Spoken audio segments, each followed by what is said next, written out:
Et on passe d'un sujet à l'autre dans cette édition. Après l'espace aérien, intéressons-nous aux questions sanitaires. Alors que les accidentés, les anémiés et autres meurent par manque de sang, la Fondation Action pour le Bien s'active pour fournir des poches de sang au Centre national de transfusion sanguine, le CNTS. Cette entité sanitaire a récemment crié un manque du précieux liquide. Et sous la houlette de la Fondation dont je parlais à l'instant, les étudiants du CBCG se sont soumis aux aiguilles des agents du CNTS. Cette étape marquait le lancement de la caravane de dons de sang. C'était hier. Yannick Efoumi, Ahmed Badini pour les détails. Le sang, ce liquide précieux, indispensable dans le parcours de soins ou pour juguler certains accidents de la vie, est en pénurie en Côte d'Ivoire.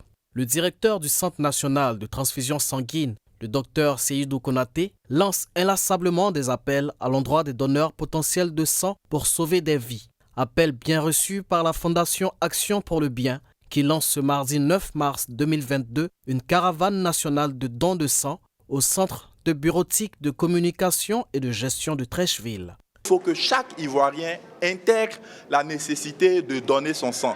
Ça passe par la sensibilisation, ça passe par une action comme celle-ci, ça passe par l'accompagnement des organisations comme la nôtre, mais chacun doit s'y mettre. Et nous voulons saisir cette lucane-là justement pour inviter les membres du gouvernement à être eux-mêmes des donneurs réguliers.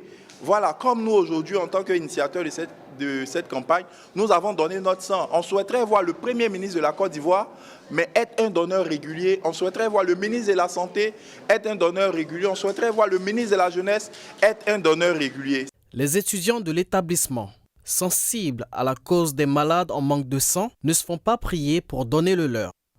Je viens donner mon sang parce que Dieu a fait la grâce à certains d'avoir assez de sang comparé à d'autres.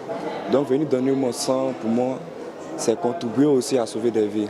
Voilà pourquoi j'ai pris cette initiative de venir donner mon sang, pour que ça puisse contribuer aussi à sauver des vies en dehors de moi.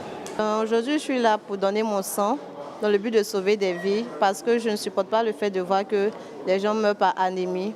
Donc, puisque j'en ai un peu assez, pourquoi ne pas donner pour sauver des vies?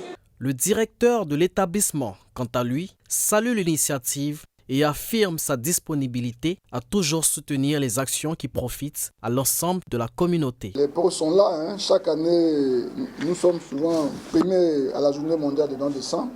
Et nous avons des diplômes d'honneur. N'hésitez pas, chaque fois que vous aurez besoin de nous, nous sommes disposés vraiment à vous accompagner. C'est pour nous donc un honneur, un privilège et une fierté de pouvoir donc contribuer essentiellement à l'approvisionnement du CNTS, qui est la banque de sang, pour permettre à tous ceux qui sont dans le besoin actuellement où nous parlons de pouvoir avoir une poche de sang afin de sauver leur vie. La pénurie de sang, tant décriée par les populations et le directeur de la CNTS, engendre des répercussions financières sur les coûts des poches de sang dans les structures sanitaires publiques et privées. Ces coûts, désormais fixés à 3 000 francs depuis le Conseil des ministres ivoiriens du 23 février 2022, ne le demeureront à la seule condition qu'il n'y ait plus de tension au niveau de l'approvisionnement en sang des établissements de santé du pays.